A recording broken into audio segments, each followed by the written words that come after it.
sessiyasi xalq deputatlari o'rinbosarlari, tumandagi tegishli korxona tashkilot rahbarlari, xalq deputatlari Oltisaid tuman kengashi huzurida yoshlar maslahat guruhlari hamda ommaviy axborot vakillari qatnashmoqda. Bugungi sessiyamizda xalq deputatlari tuman kengashiga saylangan 23 nafar deputatdan 21 nafari ishtirok etmoqda. Sessiya ishimizni boshlash uchun kvorum yetarli. 7-shahri xalq deputatlari Oltisaid tuman kengashining 21-sessiyasini ochish to'g'risida kimda qanday takliflar bor? Ochilsin deganlar, qo'mitaning tasdiqini berishlarini so'rayman. Rozilar? Qarshilar, betaraflar yo'q. Ochildi. Ushbu takliflar rozilik ovozga qo'ydik. Sessiya ochiq deb e'lon qilaman. O'zbekiston Respublikasi partiyasi.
Hurmatli deputatlar, sessiya ishtirokchilari, mahalliy davlat hokimiyati to'g'risidagi O'zbekiston Respublikasi qonunining 17-moddasiga binoan biz sessiya kotibini saylab olishimiz lozim.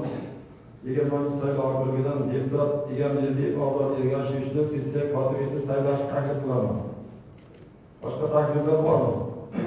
Takliflar bo'lmasa taklif qo'ygan nomzodga ovoz berishlarini so'rayman. Rozilar, qarshilar, betaraflar yo'q. 20-saylov okrugidan deputat Egamberdiyev Avlod Ergashev sessiya kotibi etib saylandi. Marhamat, Avlod Ergashev joyingizga egallashing. Hurmatli deputatlar, namoz berishni o'tkazish va uning natijalarini aniqlash uchun biz sanat komissiyasi saylab olishimiz lozim. Sanat komissiyasiga tarkibiga quyidagi nomzodlar tavsiya qilinmoqda. Mirshodov saylov okrugi deputati Bozorov Sira Rashidov saylov komissiyasi raisligiga, 6-Kartagan saylov okrugi deputati Sattorov Turmush saylov komissiyasi a'zoligiga, 7-Oqarboq saylov okrugi Mardonov Umar Japarov saylov komissiyasi a'zoligiga. Sanat komissiyasi nomzod tarkibiga boshqa fikrlar yo'q bo'lsa sanat komissiyasi a'zoligiga nomzodlar ro'yxatga qo'yib, taklif qilgan nomzodlarga ovoz berishlarini so'rayman. Rozilar, qarshilar, betaraflar yo'q. Sanat komissiyasi tarkibi hozir tasdiqlandi. Hurmatli deputatlar, bugungi xalq deputatlari Oltisaid tuman kengashining 21-sessiyasi kun tartibini tasdiqlab olishimiz lozim. Kun tartibi sizlarga tarqatilgan. Taklif etilgan kun tartibi yuzasidan qo'shimcha takliflar bormi? Takliflar bo'lmasa, ovozga qo'yaman, ovoz berishlarini so'rayman. Rozilar, qarshilar, tasdiqlandi. Kun tartibi tasdiqlandi. Sessiya ishini ko'rib chiqish uchun, ma'ruzalar uchun 20 minutgacha, savollar uchun 5 minutgacha, ma'lumotlar uchun 5 minutgacha vaqt ajratish tavsiya etiladi. Hurmatli deputatlar, kun tartibida masalalar muhokamasiga o'tishdan oldin tuman kengashi deputati vakolatini e'tirof etishimiz kerak. Xabarlaringiz bor. Joriy yilning 16 avgust kuni deputatlar Oltisoy tuman kengashi deputatlari Oltisoy tuman kengashining 24-chinor saylov okrugiga bo'shab qolgan o'ringa saylovlar bo'lib o'tdi.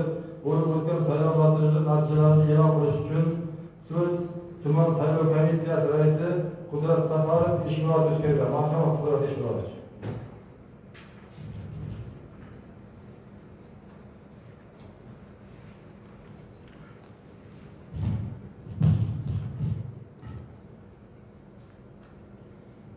Assalomu alaykum. Hurmatli deputatlar, hurmatli mehmonlar. Avvalambor barchalaringizni keng ulug' bayramimiz, eng aziz bayramimiz bugun mustaqillik bayrami bilan 35 yillik bilan tabriklayman. Hammangizga sog'lik, salomatlik, kasblaringizda Allohdan barak tilayman. Oltisoy tumanida 2026 yilning 16 avgust kuni 24-chinor saylov okrugiga bo'shab qolgan o'ringa xalq deputatlari Oltisoy tuman kengashi deputatligiga saylov bo'lib o'tdi. Bunda uchta uchastkada saylov jarayonlari bo'lib, O'zbekiston Liberal Demokratik siyosiy partiyasidan qo'yilgan nomzod Egamberdiyev Biylo 138 ta, O'zbekiston Xalq Demokratik partiyasidan qo'yilgan nomzod Jumayev Bahriddin O'shbaqovich 297 ta, O'zbekiston Adolat va Sotsial Demokratik partiyasidan qo'yilgan nomzod Mamarayev Ravshan Uralovich 121 ta, O'zbekiston Ekologik partiyasidan qo'yilgan nomzod Mavlanov Otabek Rustamovich 1734 ta, O'zbekiston Milliy tiklanish demokratik partiyasidan qo'yilgan nomzod Qobilov Mahmudjon 120 ta ovoz oldi. Saylov yakuniga ko'ra O'zbekiston Ekologik partiyasidan qo'yilgan nomzod Mavlanov Otabek Rustamovich 1734 ovoz to'plab tuman saylov komissiyasining 26-yil 12 avgustdagi 33-sonli qaroriga asosan 24-chinor saylov okrugidan xalq deputatlari Oltisoy tumani kengashi deputati saylandi. Ruxsatlaringiz bilan guvohnomalarni berish to'g'risida izlaymiz. Assalomu alaykum. Deputatlar,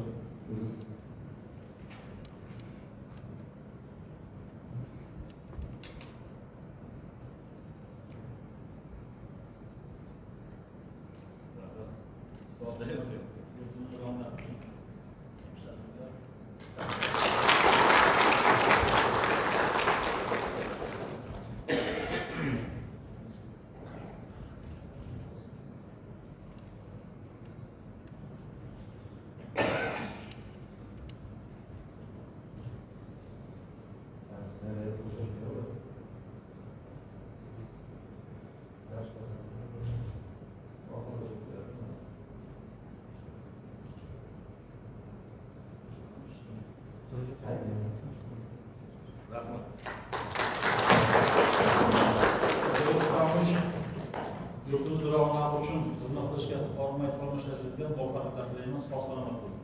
rahmat. Hurmatli deputatlar, assalomu alaykum. Avvalambor mana shu saylovlarda deputatlik nomzodi tasdiqlandi. Endi birga tumandagi barcha islohotlarni amalga oshirishda birga bir kuch bo'lib, bir uch bo'lib harakat qilamiz. Tumanda rivojlantirish yo'lida barchamiz birga hissa qo'shib ishlaymiz. Rahmat. Rahmat, O'zbekiston startimizga qo'shilganimizdan tabriklaymiz. Endi sayoqda xizmat qilasiz. Bundan keyin yana sizga qo'shimcha mas'uliyatlar yuklanadi. Yana bitta o'zingiz qildingiz ham tumanda hududda tabriklaymiz. Endi hurmatli sessiya ishtirokchilari, kun tartibida masalalarni ko'rib chiqishga o'tsak, kun tartibidagi birinchi masala Oltisoy tuman maktabgacha va maktab ta'lim tizimining 2026-2027 yil o'quv yiliga tayyorgarlik holati, uning sifat va samaradorligini oshirish bo'yicha amalga olingan ishlar hamda istiqboldan vazifalar to'g'risida kun tartibi masala yuzasidan so'z tuman maktabgacha va maktab ta'lim bo'limi boshlig'i Xudoyberdiyev Abdulla Boqiyevichga. Marhamat, Abdulla Boqiyevich.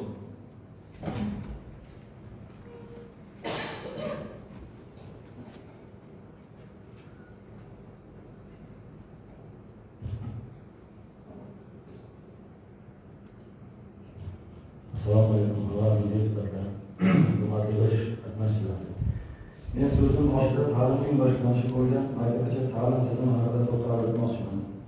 Oltisoy tumanida jami 54 ta mahalla fuqarolar yig'ini mavjud bo'lib, 3-7 yoshdagi bolalar soni 20,441 nafarni tashkil etadi.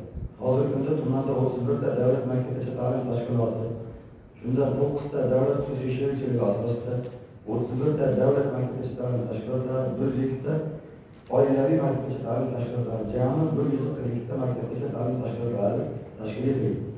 Maktabgacha ta'lim tashkilotlariga hozirgi kunda jami 11,848 nafar 3-7 yoshga o'rta jalb etilgan bo'lib, qamrov foizi 72,6% tashkil etadi.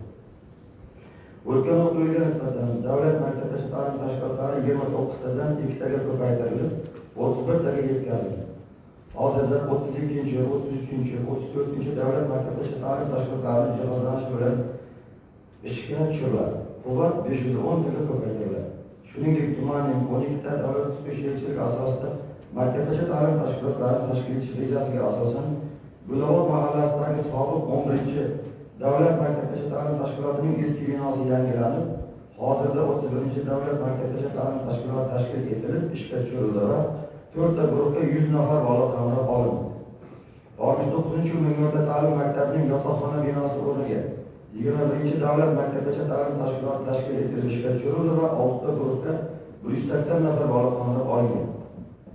Mirshabli mahallasida joylashgan 12 va Navro'z mahallasida joylashgan 8-chi, Tog'aymurod mahallasida joylashgan 43-chi umumiy ta'lim maktablarining bo'sh turgan eski binolaridan 32-chi, 33-chi, 34-chi davlat maktabgacha ta'lim tashkilotlari tashkil etish uchun barcha hujjatlar tayyorlanib, viloyat boshqarmasiga takliflar berilib, hozirda maktabgacha maktablar vazirligining 2026-yil 15-iyundagi 05-41-38 sonli rozilik xati olinib, hozirda 12-chi, 48-chi, 43-chi maktablardagi xalq deputatlari Oltisoy tuman kengashining qarori bilan chiqildi. 12-chi maktabda 300 o'rinli, 48-chi maktabda 120 o'rinli, 43-chi maktabda 90 o'rinli jami quvvati 510 quvvat oshirish rejalashtirilgan. 48-chi umumiy ta'lim maktabida ta'mirlash ishlari boshlangan. 12-chi va 43-chi maktablarda ta'mirlash ishlari yakunlangan. Jihoz yetib kelishi bilan mana shu 3 ta binolarimiz davlat maktabgacha ta'lim tashkilotlari tashkil etilgan holatda ish faoliyatini boshlagan. Shu o'rinda qo'shimcha aytib ketmoqchiman. Hozirgi kunda bog'chalarimizdagi ortiqcha jihozlarni hisobotini yuritib, 2-3 kun bo'lib hozir bunga 120 o'rin hozir jihoz tayyorladik. Hozir ishlab chiqyapmiz, yoki 43-chi yoki 48-chi maktabdagi bitta bog'chamizni uzoq bilan 15-20 kun ichida ochamiz. Shuningdek, 14-chi, 22-chi, 56-chi umumiy o'rta ta'lim maktabining bo'sh turgan binolarida ham yangi davlat maktabgacha ta'lim tashkilotlarini tashkil etish rejalashtirib olindi. 1-56-chi umumiy o'rta ta'lim maktablarining bo'sh turgan maydonlarida DXSH qurish va DXSH asosida bog'cha qurish va 200 quvvat yaratish rejalashtirib olindi. Barcha hujjatlar respublikaga tashlab berilgan, vazirlikdan ruxsat kutilmoqda. Tumandagi 3-chi, 6-chi, 12-chi, 30-chi davlat maktabgacha ta'lim tashkilotlariga yana qo'shimcha guruhlar ochish evaziga 120 nafar bola jalb qilish rejalashtirildi. Hozirgi kunda 1-chi, 3-chi, 5-chi, 18-chi, 22-chi davlat maktabgacha ta'lim tashkilotlarida bittadan kichik guruh ochildi va 120 nafar bola jalb qilindi. Joriy yilda Qiziltepa mahallalarida davlat dasturi asosida 180 o'rinli davlat maktabgacha ta'lim tashkilotlari qurildi. Bu maktabgacha ta'lim tashkilotlariga 90 nafar qo'shimcha quvvat yaratildi. 5-chi va 12-chi davlat maktabgacha ta'lim tashkilotlarida yetarlicha shart-sharoitlar yaratilib ishga tushirildi. Zardobol, Sohibba, Hayrandara, Jiyanbobo mahallalarida 10 ta mobil aqlvoy guruhlari 196 bolalar tarbiya olishmoqda. tumandagi Dog'ol mahallasidagi 7-chi davlat maktabgacha ta'lim tashkiloti va Obodboshvor mahallasidagi 19-chi davlat maktabgacha ta'lim tashkilotlari davlat dasturi asosida yangidan qurilish ishlari davom etmoqda. Shuningdek, tumandagi Qoraqalpoq mahalladagi 20 ta oilaviy nodavlat maktabgacha ta'lim tashkilotlari tashkil etish rejalashtirilib, 850 kvot ochilish belgilandi. Bundan tashqari Zardoqul, Chep, Funqoykan, Do'g'a va Madaniyat, Guliston, Xo'jayber, Navruz, Qorliq, Shohcha, Shakarpamir, Sohibqira, Ayvaybo'tay mahallaridan birtadan oilaviy nodavlat maktabgacha ta'lim tashkilotlari ochish uchun ariza yuborildi va shundan 4 tasi imzolanib 150 kvot yaratdi. Tumandagi 1-chi, 3-chi, 4-chi, 5-chi, 8-chi, 10-chi, 11-chi, 12-chi, 14-chi, 15-chi, 16, 18, 22, 23, 25, 26, 27, 28, 29, 30-chi davlat maktabgacha ta'lim tashkilotlarining o'rta va katta guruhlarida yangi o'quv yilidan bolalar sonini 35 nafarga yetkazish hisobida 350 ta kvot oshirish rejalashtirib olindi. Yuqoridagi ijobiy natijalarimiz natijasida ko'pchilik yoshlar maktabgacha ta'lim tashkilotlarida qamrab olindi, ishsiz yoshlar va ayollar ish bilan ta'minlandi. Maktablar yo'nalishida tumanda 71 ta umumiy ta'lim maktabi, bitta ixtisoslashtirilgan maktab, bitta kelajak markazi bolalar maktabi faoliyat yuritmoqda.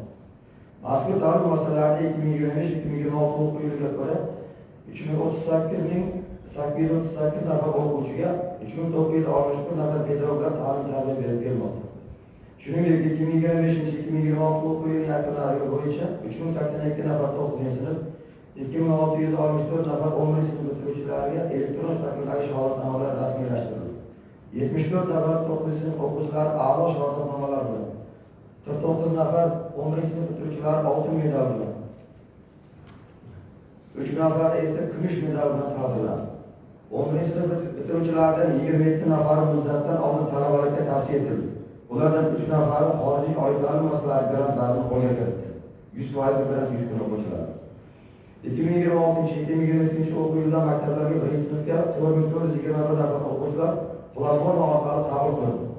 Pedagog kadr salohiyatini oshirish bo'yicha 2025-2026 o'quv yili yakuniga ko'ra tumandagi ta'lim muassasalarida 3961 nafar pedagog faoliyat yuritmoqda.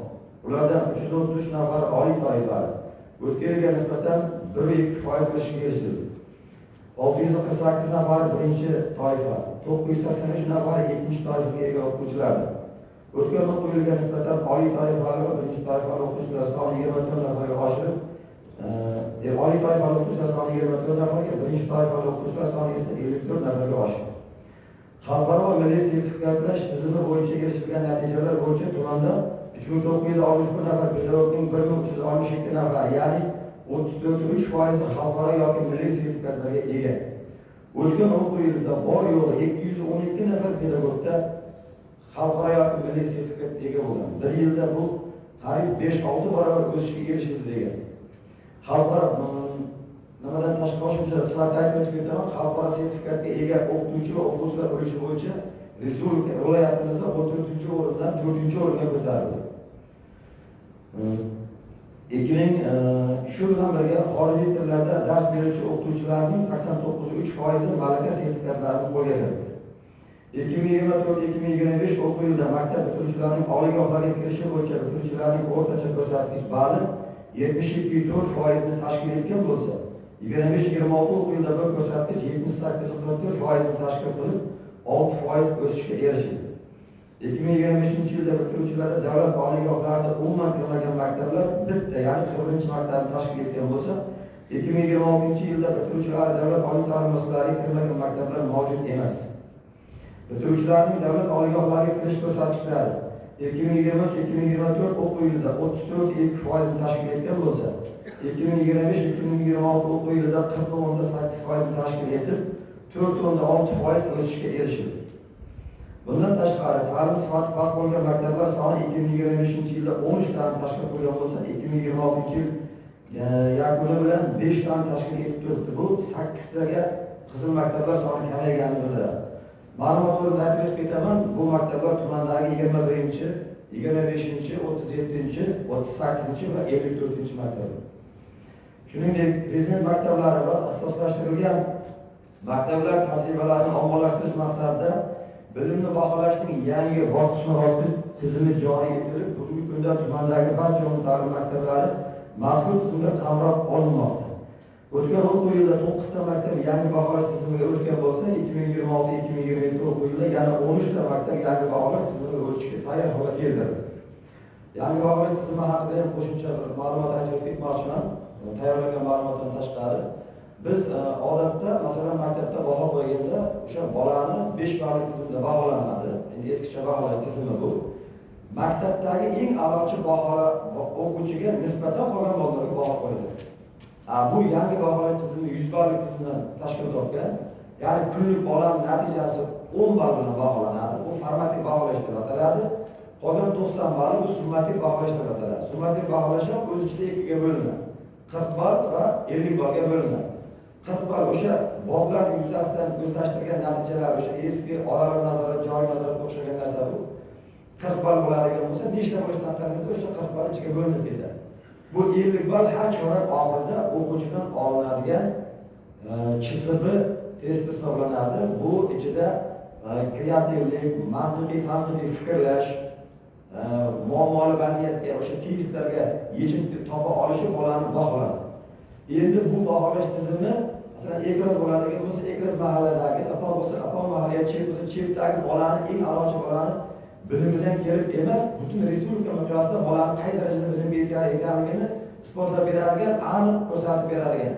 Bolada 3 ta ko'nikma, bilish, qo'llash, mulohaza qilish ko'nikmasini aynan qaysi shakllanib, qaysi ortda qolayotganini noma'lum ko'rsatib beradigan test tizimi bu. Ana o'tgan yilgi 9 ta maktabimizda yaqinda kelib tekshirib ketdi. 7 ta maktabimizda ustama belgilandi. Bu foizlar bor. 10%dan 40%gacha doimiy ustamasidan tashqari maktab direktoridan tortib eng oxirgi odamgacha ustama oladi. Buning uchun lekin maktabda umumiy ko'rsatkichlari, o'sha kriteriyalar belgilangan, maktab umumiy ball to'plash kerak. Buning uchun maktabda hammasi bitta missiya orqasiga birlashib harakat qilishga to'g'ri keladi. Buning uchun hamma narsa inobatga olingan. Kasblarga yo'naltirish birinchi umumiyat ta'lim maktabida yosh dasturchi loyihasi asosida bepul dasturlash yo'nalishi tashkil etilgan. Ta'lim muassasalarining moddiy texnik bazasini mustahkamlash maqsadida amalga oshirilayotgan qurilish va rekonstruksiya ishlari yuzasidan qator ishlar amalga oshirilmoqda. Jumladan 23, 26, 43 maktablarga qo'shimcha binolar qurildi. 13 maktab va 43 maktabning eski binolari mukammal ta'mirlandi. Shohcha mahallasi 330 o'rinli yangi maktab binosi qurildi. 7 va 19 bog'chalar qayta rekonstruksiya qilinmoqda. Tumandagi oxirgi qilgan islohotlarimizdan bittasi tumandagi tuman markazida chunki kelayotgan xorijiy mutaxassis hamma tomonlama sharoit ega bo'lish kerak. Bundan tashqari turizmga kamida 70-80% javob beradigan hudud tanlanishi kerak. Shuning uchun tuman markazlarida respublikadan tavsiya berilgan. Tumandagi 1 va 44 maktablarga 2 nafar xorijiy til, ya'ni ingliz tili fani o'qituvchilari joriy yilning 2-sentyabridan faoliyat olib borishadi. Xorij til o'qituvchilarining ijarada yashash uylari to'liq ta'mirlandi. Hozirgi kunda ularning jihozlash ishlari amalga oshirilmoqda. Bu o'qituvchilarimiz haftada bir kun qolgan maktablardagi ingliz tili fani o'qituvchilariga metodik yordam beradi. Shuningdek 2026 yil yakuniga qadar maktabgacha ta'lim qamrovini 80% ga yetkazish, xorijiy mutaxassislarni jalb etish, kasbga o'qituvchi maktablar sonini ko'paytirish, pedagoglarning sertifikatlash ko'rsatkichlarini oshirish, maktab direktorlarining menejerlik sertifikatlarini olishlarini ta'minlash, umumiy ta'lim maktablarida kompyuter sinflarini yangilash hamda yangi o'quv binolarini qurish kabi istiqbolli vazifalar oldimizga belgilab olindi. Hurmatli deputatlar, 2026 yilning qolgan davrida ham ta'lim sifatini oshirishga hamda o'qituvchi va o'quvchilar uchun barcha shart-sharoitlar yaratib berish uchun jamoamiz bilan bor kuchimiz bilan ishlaymiz. E'tiborlaringiz uchun rahmat.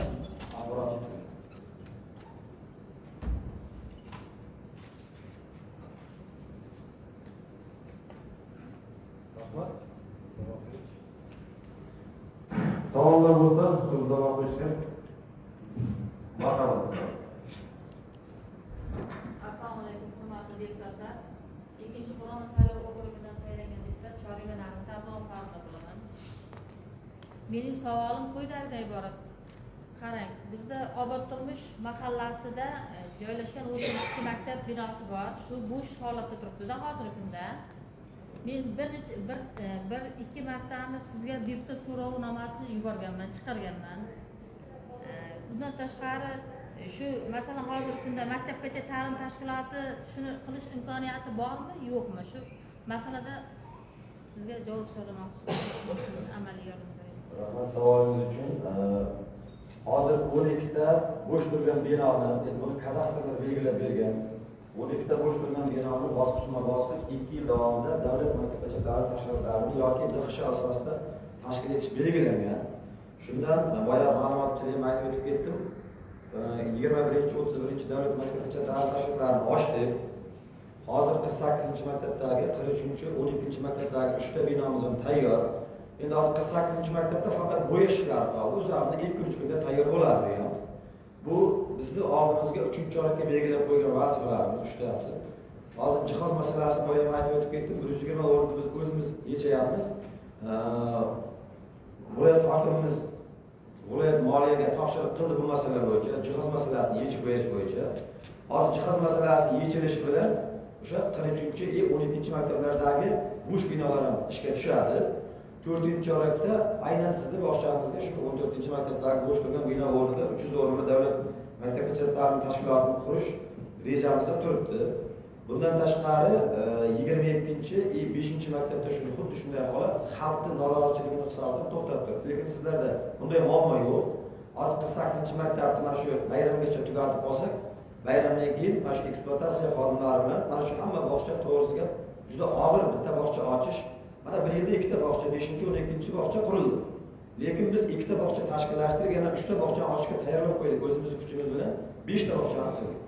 Bundan keyingi navbat hozir 12-maktab binosi kelib turibdi. 300 o'rinli davlat maktabgacha ta'lim tashkiloti tashkil qilinadi. Kelayotgan tadbirkorlar ko'p, DXSH asosida bering deydigan joylar ko'p. Lekin 2018-yil Vazirlar Mahkamasining qarori chiqqan. Vazirning ruxsatisiz ijtimoiy soha obyektlarini berib yuborib bo'lmaydi. Bitta eng oson yo'li hozir davlat tashkilotini ochish yo'li eng qulay. Shu menimcha yangi yilga olmaymiz xudo xolasa. Bizda ta'lim masalasi muammo emas. Men nima desa bo'ladi? Hamma xodimlarni safarbar qilib 15-20 kunda ham yechalaman. Bizda eng og'ir masala jihoz masalasi bo'lyapti. To'g'risini aytishimiz kerak. Xudo xolasa 2026-yilga shu bog'chani ham bemalol tugatamiz, yakunlaymiz. Hozir DUK xat so'ragan, bu keyingi kengashga deputatlar sessiyasiga ham qo'ymoqchi. Bu binoni hokimiyat zaxirasiga olib, auksionga qo'ymoqchi bu. Men kecha o'zlariga ham tushuntirdim. Bunga ruxsat bermaymiz, chunki yonida 15-bog'cha bor. Undan keyin qirollik bog'chasi bor. Ikkovida 300 ta bola. Lekin 15-bog'chani o'ziga 1,5 mingdan ortiq bola navbatda turibdi. Bu degani 300 ta bolani bemalol to'ldira olamiz degan. Keyin yana ikkinchi savol bor. Barkamol Obod mahallasi ham bizning hududimizda. Xuddi shu joyga ham davlat dasturi asosida bog'cha kerak. Fuqarolar bir necha bor menga yozma ravishda xat jo'natadi. Juda ko'pchilikka keladi oldimga.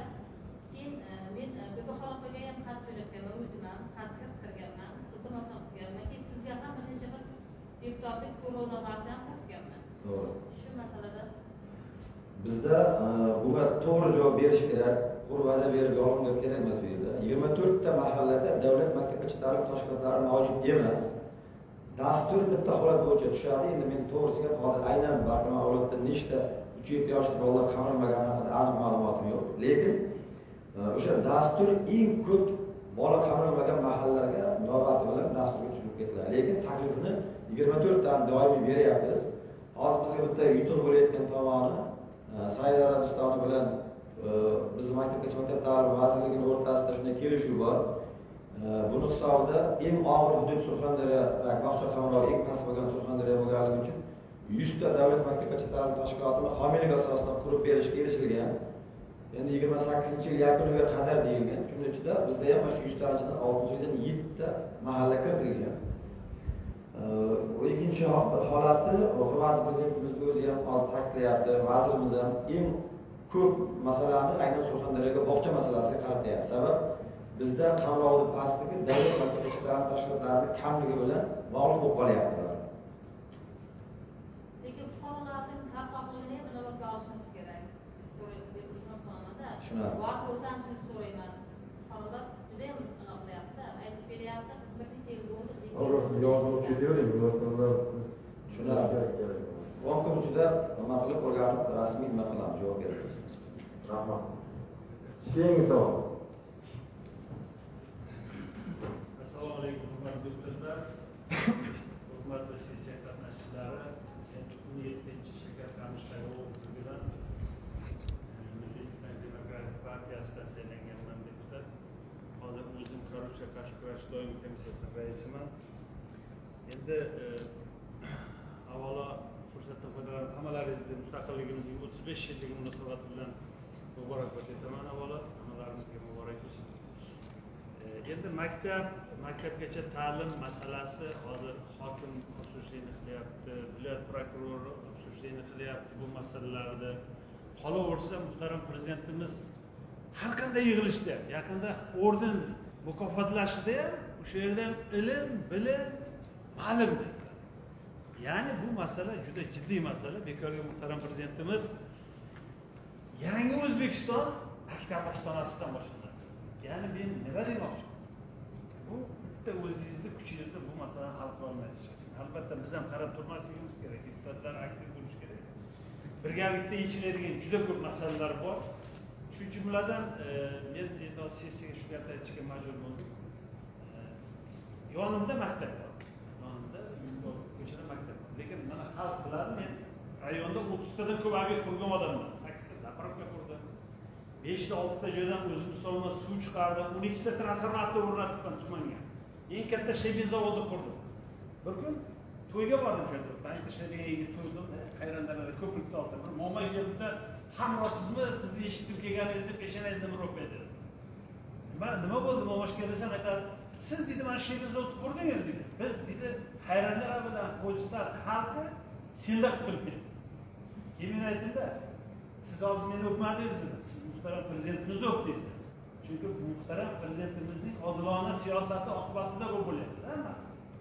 Men maktabda aytganim boisi, tadbirkorligimda aytganim boisi bu ibrat-olim uchun aytyapman-ku.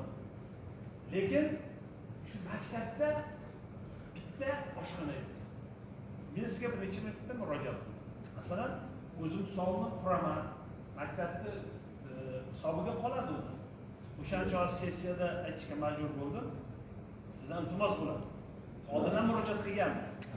Shuni masalani o'zingiz shug'ullanib, shunga bir aniqlik kiritib bersangiz.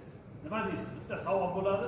Chunki bolalar ko'chaga yurib kanvasa yeb nechta satravelni bo'lyapti. Buni ko'ryapmiz. Bu yerda chiroyli oshxona qurib bersak, o'zimizni hisobimizda. Rayonga shuncha narsa quribmiz qarang. Aholi gaz ballonlarini qurdik. Millionlab ballon chiqdi shu yerdan. Xalq bo'lyapti. O'sha duosini, ijobati nima bo'lsa, ish bo'lsa, shu qishloqqa bitta oshxona men qurmayman. O'zlaring quringlar.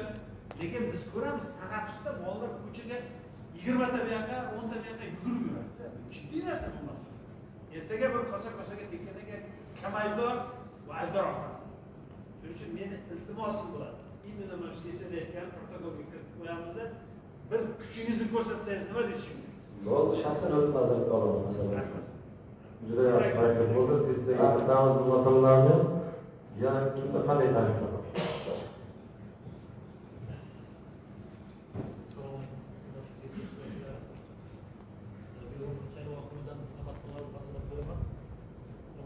Ichida ko'rsatkichlarimiz juda yaxshi baholadingiz. Yomon emas, lekin yerda bitta so'rov ham taklif qilasiz yo o'sha 48 maktab men bu yerda ma'lumot olganman o'sha yashilga turgan, qizilga turgan, sariqqa turgan maktablarda xotinlarga topshirish bo'yicha qolgan ballari bo'yicha Faqat davlat emas, nodavlat endi bo'lyapti. Ular ham kiritiladi. Lekin meni nima degan 48 maktab juda chiroyli maktab qurib berilgan. Tadbirkor tomonidan 30 milliarddan oshiq mablag'ga qurib berilgan. Lekin 48 maktab 2 yillar oshib bo'lgan, 2 yilda oshdi qurilgan. 2 yil bo'ldi. Lekin mana qizilda qarib qizil desang bo'ladi. 53 o'rinda turibdi. 65 balli tashkil qo'ygan. Bolalar bor topshirgan ball. Nisbatan 65 ball bo'lyapti. Keyin ikkinchi bittasi 21 maktab. 21 maktab haqida bilamiz. Lekin eng og'ir o'rinda turibdi. Bu 20 ball tashkil qo'yadi.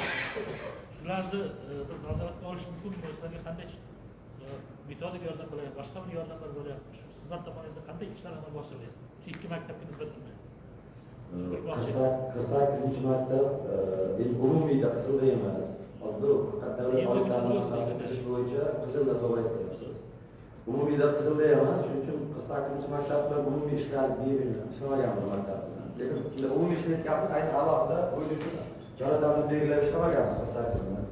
Bitta holat bor, endi 48 zo'r maktab qurildi 32,5 milliardga, lekin baribir sal tuman markazidan chetroq bo'lgani uchun bu yerga boshqa chekkadan borib ishlaydigan kadrlar yo'qda. Masalan, 3-4 o'zini yonida maktab tursa, borib maktabga olib ishlamaydi. Kadrlarning salohiyati bilan bog'liq holat. Lekin ko'rsatkichlar har yil yaxshilanyapti, umumiy odamlar-yu, lekin u maktabga yarashadigan darajada, maqtovli darajada emas. Sabab, men hozir masalan shu Surxondaryodagi bo'lim boshliqlari hammasi kelgan o'sha maktabga. Men Surxondaryo viloyat direktorlar kengashini chaqirganman. Hammasini chaqirib, shu tumandagi barcha direktorlarga seminar o'tdik. 3 para, 4 para o'qitdik bir kun. Uning ichida moliya sohasi ham bor, xo'jalik sohasi ham bor, boshqa ham bor, o'qitdik. Shunda bo'lim boshliqlari aytayapti. Hammasi aytdi, bir og'iz. Surxondaryoda bunday maktab yo'q dedi. Haqiqatdan eng chiroyli maktab, birinchi raqamli maktab. Prezident maktabi zo'r bo'lishi mumkin Termizda. Bundan boshqa umumta'lim maktablarning ichida bunday maktab yo'q. Endi bosqichma-bosqich ko'tarilyapti. 21-maktab masalasida 21da ozgina kadrlar qo'nimsizligi bo'ldi. Bu yerdagi salbiy holatni hamma biladi. Chetdan olib kelgan o'qituvchilar ketib qoldi. Boyagi muammolar, murojaatlar to'xtovsiz bo'lgandan keyin ketib qoldi. Oliy toifali o'qituvchi yo'qligi hisobida. Mana shu yil hozir 3-4 o'qituvchi olib kelyapmiz. Boshqa viloyatlardan oliy birinchi toifali o'qituvchilar. Ular dars soati hozir muammolar chiqayotgan joyi ham bor. Ular kelishga qarshilik qilayotgan holatlar ham bo'lyapti. Boya ma'lumot ichida aytib o'tib ketdim. 13 ta edi o'tgan Qizildagi maktablar. O'sha 13 ta maktab uchun har bo'limdan bittadan xodimni biriktirib, chora-tadbir belgilab, ularda haftada 2 marta, bir haftada 1 marta o'qitilyapti. Endi bu respublika tomonidan mana shu kasbiy rivojlantirish soati, kasbiy rivojlantirish kunlarida ham o'qitilyapti.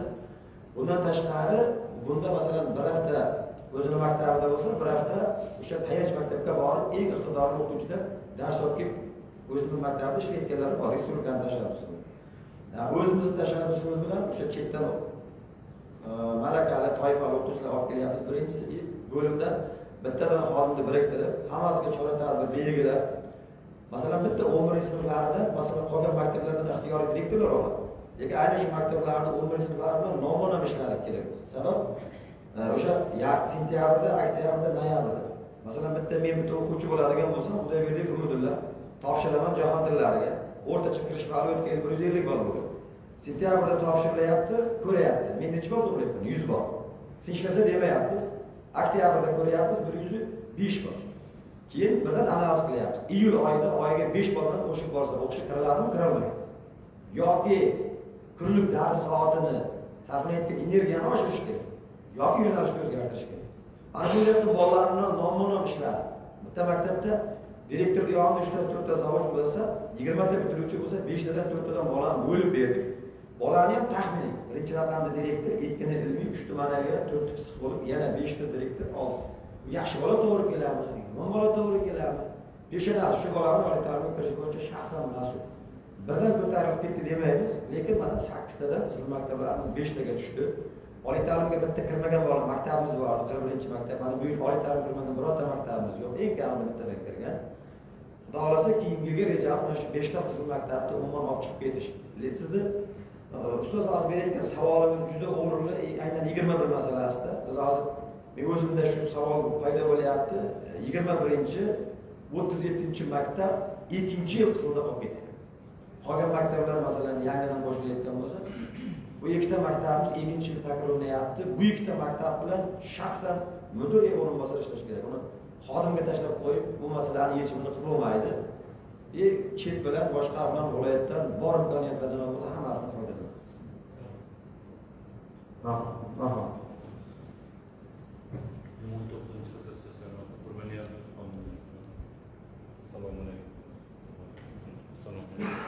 Assalomu alaykum. Mulla Boqiyevich, siz o'zingiz ham xabaringiz bor Do'g'aboq qishlog'idagi shu ko'p ularga o'qituvchilar mana garontada ikki marta bor. Shunga bir yaxshi bir direktor saylab, shuni bir remontlarini oxirigacha yetkazdi. Aytdi, keldi dedi, boshqa shunga shu amaliy bir nima bo'ldimi? O'sha o'zlarida bir Atoqulov degan bir yigit uchrashdim dedi, shuni Shohruh. Rahmat savolingiz uchun. Bitta masala bo'ldi, 55-maktabga endi bizda direktorlar qo'yiladigan joyimiz bor, bizda aralashmaydigan joyimiz bor. Aralashmaydigan joyimiz menejerlik sertifikati bor o'qituvchilar asosiy emas bo'lgan maktablarga xohlagan payt nomzodini qo'yib direktorlarga o'tib kelishi mumkin. Direktorlar kengashi bor, viloyatda 9 kishidan tashkil topgan. Mudir bo'lgunimcha o'zim ham shunda ishlaganman. Sur oltmish bilan Sho'rchida kurator bo'lganman. Shunda masalan direktorlar kengashidan suhbatda o'tgandan keyin direktorlar kengashi boshqarmaga xat qiladi, boshqarma boshlig'i buyrug'i chiqadi. 26-maktab Ovchi mahallasidan bir yigitga o'sha maktabga buyrug'i chiqdi, lekin o'zi ishlashdan bosh tortdi. Siz aytgan shu Atoqulov Shohruh degan yigit 3-4 kun oldin borib suhbatdan o'tib keldi. Ertaga buyrug'ni o'qib eshittiramiz. Ertaga buyrug'ni o'qib eshittiramiz. Keyin viloyat hokimimiz tomonidan belgilab berildiki, bu mana prezidentimiz tomonidan 7 ta dastur amalga oshirilyapti. Mana bu. Lekin yaqin yillargacha bizga bitta, ikkita, uzoqlar 3 ta dastur bo'ldi. 5 ta maktab, 2 ta bog'cha, bundan tashqari 26-maktab kelganda viloyat hokimimiz kayfiyati shunday zo'r bo'lib ketdi-da. Yaxshi maktab ekan dedi, direktordan ham, xalqdan ham rozi bo'ldi. Endi avchi ham bir mehnatga ishlab tanqib. Xursand bo'ldi. Nima yordam dedi, bitta sportzal so'radi, sportzal ham tushib ketdi. 8 ta bo'lib ketdi-da. Masalan, o'zi viloyat bo'yicha 42 ta dastur, 8 tasi oldimizga qurilyapti. Masalan, bu oson emas. Hammasini yurib olib kelyapmiz, mehnat qilyapmiz. Harakat qilyapmiz, ko'rsatib beryapmiz demoqchi. Viloyat hokimimiz belgilab berdiki, bitta maktabni tuman o'zi harakat qilib ta'mirlasin. 55-maktabni xuddi shunday qilib belgilab oldik. Chunki endi oxirgi vaqtlarda hozir rahbarlardan e'tirozli masalalar juda ko'p bo'lgan maktablarning bittasi Do'g'rida. Keyin bitta binosini tadbirkor qilib ta'mirladi. 2 ta binosini o'zimiz hashar yo'li bilan ekspluatatsiyaga yordam berdik. Ko'proq maktabni o'zi ishladi. Chunki ekspluatatsiyaga mana bog'chalarni ta'mirlab ochishim to'g'risiga ular o'zi umuman har yildan 10 barobar ko'p ishladi masalan. Hozir bizda 55-maktabda 2 ta muammomiz bo'lgan. Bitta muammomiz yorug'lik muammosi. Bu yerda 40 dan oshiq yorug'lik svetlarimiz bo'lmaydi. O'zimiz ta'mirlagan tomonga. Buni Shohruh bilan gaplashib olganmiz. Yechimi bor. Buni hal qilib beramiz. Bitta binoni ular remont qildi. O'sha viloyat hokimligi tomonidan remont qilib berdi bitta binoni. U binoni 1200 ichida 8300 kvadrat metr leronimi turibdi. Bayramgacha muammo bo'lmaydi, qo'yib beraman deb va'da qilgan, gaplashib turibmiz quruvchi bilan. Va aytgan taklif qilayotgan yigitimiz direktor bo'lib saylangan. Endi bu ham jamoa bilan birga ishlaydi, yosh kadr. O'zimizdan bo'lsa-da shuni aylab qo'yganimizda yaxshi kadr. Yo'q, shu yigit o'tib kelgan, buyrug'i kelib tushdi, bugun menga kadr tashlab bergan. Lekin o'qib eshittirishda imkoniyati bo'lmadi, to'g'risiga. Bugundan kamida 100 ga yaqin bitiruvchilar dars taqsimoti bo'yicha juda ko'p keldi bugun bo'limda, to'g'risi. O'zim Rahmat, munosabat qilish. Mana ismga o'zingiz ham qaraysiz-da, boshqa mahalladan kelgan bo'lsa, yangi direktor. O'zingiz yordam berasiz bu bo'yicha. Rahmat, o'zimizda bor qo'yishga nimamizdan direktorlikdan chiqib ketmaylik. Vaqtimizdan chegaralangan. Yana munosib hisobotlarni qaror loyihasidagi tarqatilgan loyiha yuzasidan qanday takliflar bor? Takliflar bo'lmasa, qaror loyihasini qabul qilishimiz lozim. Marhamat, ovoz berishlarini so'rayman. Rozilar? Qarshilar, betaraf qarshilar. Rahmat, o'zlaringiz. Shu fursatdan foydalanib, yerda o'tirgan hamma ustozlarni, deputatlarni, sessiya ishtirokchilarini, O'zbekistonimizni 35 yilligi bilan tabriklayman. Hammalaringiz oilangizga tinchlik, xotirjamlik topib bering. Rahmat, salom. Kun tartibidagi ikkinchi masala 2026-yilning 1-yarim-yilligida tumandagi davlat organlari va tashkilotlarning norma ijodkorligi faoliyati hamda huquqni qo'llash amaliyotning holati yuzasidan amalga oshirgan ishlar to'g'risida kun tartibidagi masala yuzasidan so'z tuman adliya bo'limi boshlig'i Omonov Mirkarim Nordovga. Marhamat, Mirkarim Nordov.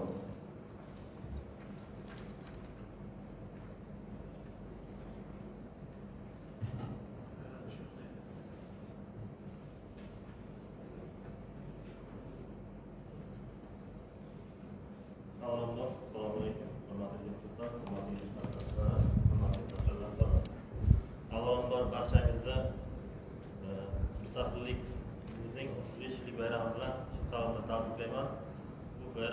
barchamiz uchun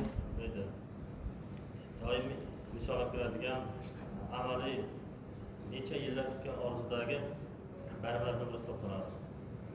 Xo'sh, mahalliy davlat hokimiyati to'g'risidagi qonunning 23-modda 3-qismi bo'yicha O'zbekiston Prezidentining O'zbekiston Respublikasi Adliya vazirligi faoliyatini yanada takomillashtirishga doir tashkiliy chora-tadbirlar to'g'risidagi FQ-66 qaroriga muvofiq 6 tuman bo'limi tomonidan 2026 yilning 1-yillik mobaynida asosiy vazifalardan kelib chiqib tasdiqlangan ish reja va qo'shimcha chora-tadbirlarga ko'ra huquqni qo'llash hamda holatni taqdim etish yuzasidan quyidagilar amalga oshirildi. Jumladan, davlat organlari tashkilotlarining o'rmon ijodkorligi faoliyati hamda tuman hokimi xalq deputat kengashining qarorlarining qonun hujjatlariga muvofiq yoki zidligi yuzasidan huquqiy ekspertizadan o'tkazish adliya organlarining asosiy vazifasi belgilangan. Ma'lumki, O'zbekiston Prezidentining 2008 aprildagi 3666 qaroriga muvofiq 2018 yil 1-maydan boshlab barcha normativ huquqiy hujjatlar loyihalarini ishlab chiqish tashkilotlar tomonidan yagona integratsiya portalining jamoatchilik muhokamasi, ya'ni Regulation.gov portaliga qo'yib jamoatchilik ekspertiza o'tkazilishi belgilab o'tilgan.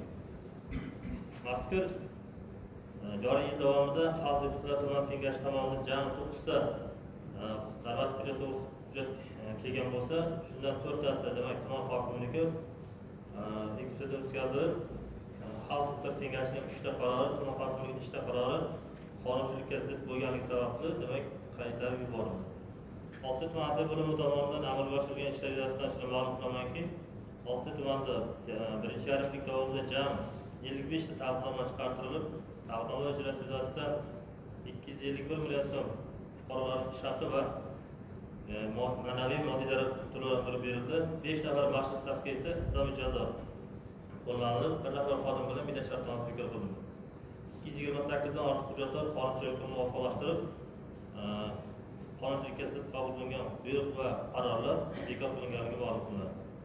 Shuningdek, fuqarolarning qonunda belgilangan huquqlarini tiklash yuzasidan fuqarolik ishlari bo'yicha yoki sudlarga da'vo arzi kiritildi. Jumladan, birgina Denov fuqarolik ishlari bo'yicha Denov tumani sudiga jami 26 ta da'vo arzi kiritilib, mazkur da'vo arzlardan 16 nafar fuqaroga yoshga doir pensiyasi tayinlangan bo'lsa, 2 nafar fuqaroga ish stajiga tegishli fakti belgilandi. 5 nafar fuqaroligi bo'lmagan fuqarolarga fuqarolik yashaganlik faktini demak sud orqali belgilab berildi. 1 nafar xodim esa noqonuniy ishdan bo'shatilgan yuzasidan ishga tiklab berildi. 6 tuman adliya bo'limi tomonidan davlat xizmatlarini ko'rsatish yuzasidan demak o'rganishlar doimiy muntazam tarzda o'zgarishlar amalga oshirilib borilyapti, lekin shunga qaramasdan ham 10 ga yaqin ma'muriy javobgar qo'llangan bo'lsa-da, afsuski hozirgi kunda eng yuqori qonun buzish holatlari bu kadastr sohasida va shuningdek ta'lim sohasida demak eng yuqori ko'rsatkichga ega bo'lib turibdi davlat xizmatlari ko'rsatish yo'nalishi bo'yicha. Tuman huquqiy mahalla loyihasini amalga oshirish jarayonida esa jami 156 nafar pensionerlarga pensiyaga chiqqandan so'ng boylikning 60 metr kvadratga soliq o'tkazib qo'llanmagan holatlar aniqlandi. Va mazkur bilasizki, soliq kodeksida shunaqa imtiyoz bor. 428 moddasiga ko'ra, ya'ni boylikning 60 metr kvadratiga soliqdan ozod etiladi. Bu pensionerlar uchun. Bu o'rganish davomida kuzatyapmizki, bu elektron tizim bo'lganligi sababli bu imtiyozni qo'llash masalasi soliq idorasi bilan kadastr sohasida biroz integratsiyada muammo borligi sababli qo'llamasdan qolib ketganligi aniqlandi. Mazkur holat yuzasidan soliq organlari va kadastr organlariga bajarishi majburiy bo'lgan taqdimnoma ta'sir chorasi kiritilib, mazkur yo'l qo'yilayotgan tizimli dasturiy ta'minot bilan bog'liq kamchilikni bartaraf yuzasidan yo'l xarid ishlab chiqishi belgilab o'tildi. Shuningdek, 6 tuman adliya bo'limi tomonidan demak bilasiz, asosiy vazifasi adliya organlarini huquqiy targ'ib va aholining huquqiy huquqiy madaniyatini amalga oshirish eng asosiy ustuvor vazifalardan biri hisoblanadi. Shu sababli tuman adliya bo'limi tomonidan jami 1779 ta huquqiy targ'ibot tadbirlari amalga oshirilib, shundan inson huquqlariga oid 680 ta, diniy ekstremizm, terrorizmga qarshi 83 ta, korrupsiyaga huquqbuzarlik praktikasi 275 ta va boshqa qonun hujjatlariga nisbatan 741 nafar 741 ta huquqiy targ'ibot tadbiri o'tkazildi. Bundan tashqari, demak, tuman adliya bo'limi xodimlari tomonidan televideniya, radio va onlayn gazetalarda ham chiqishlar qilib borilganligi ma'lum qilinadi. Bilasizki, adliya organlariga 907 sonli qonun bo'yicha kadastr sohalarini nazorat qilish, ya'ni bir martalik e'tirof degan tushuncha hozirgi kunda bilasiz, hammamiz bor. Mazkur holat yuzasidan hozirgi shu kungacha bo'lgan holat bo'yicha sizlarga ma'lum qiladigan bo'lsam, e'tirof platformasiga jami shu kunga qadar kadastr organlari tomonidan 3814 ta obyekt kiritilgan bo'lib, bugungi kun holatiga ko'ra muhokama jarayoni, ya'ni tashkilotlar tomonidan ko'rib chiqish holatlari 465 ta, E'londa 208 ta, viloyat adliya boshqarmasida 157 ta, fuqarolarning bir martalik to'lov bosishni amalga oshirish jarayonida 988 ta fuqarolarda to'lovni amalga oshirmagan holatlari, 260 ta holatda esa kengash qarorini tutish holatlari turganligi ma'lum qilinmoqda. Rad etilgan holatlar ham bor, xabaringiz bo'lsa kerak. 77 ta holat, ya'ni 72 ta obyekt va vakolatli idoralar tomonidan rad etilganligi ma'lum qilinadi. Shuningdek, adliya organlari tomonidan o'tkazilayotgan o'rganishlar davomida eng ko'p qonun buzish holatlari bu mehnat huquqlari sohasi hisoblanadi. Ikkinchisi bu fuqarolarga berilgan imtiyozlarni qo'llash yoki qo'llamaslik masalasi, demak, juda ham ko'p qonun buzish holatlari kuzatiladi. Misol uchun birgina ta'lim sohasini o'zini oladigan bo'lsak, ta'lim sohasini o'zida yarim yil davomida 32 ta qonun buzish holatlari bor. Ya'ni asossiz intizomiy jazo qo'llash, ortiqcha, demak, amaldagi qonunchilik talablariga muvofiq kelmagan holatlarda buyruq qabul qilish va xodimni bilan rahbar o'rtasidagi kelishmovchilik munosabatini, shaxsiy ziddiyatni, demak, ish yuzasidan amalga oshirish natijasida, demak, davlat byudjetiga ko'plab zarar yetkazish holatlari aniqlandi. Shu sababli bu mazkur holat yuzasidan ham ta'lim muassasasi rahbarlari bilan kelishib, bajarishi majburiy bo'lgan ta'limlarni chiqartirib, bu holatlarga yo'l qo'yayotgan holatlarni oldini olish yuzasidan chora-tadbir ishlab chiqildi. Hurmatli yig'ilish qatnashchilari, hozir adliya bo'limi tomonidan norma ijodkorlik sohasida, demak, shu kunga qadar 30 dan ortiq taklif kiritilgan bo'lib, shundan 2 nafar taklifimiz adliya vazirligi tomonidan e'tirof etilib, demak, qabul qilinganligi ma'lum qilinadi. Hurmatli yig'ilish qatnashchilari, qisqacha hisobotim shunday bo'ladi.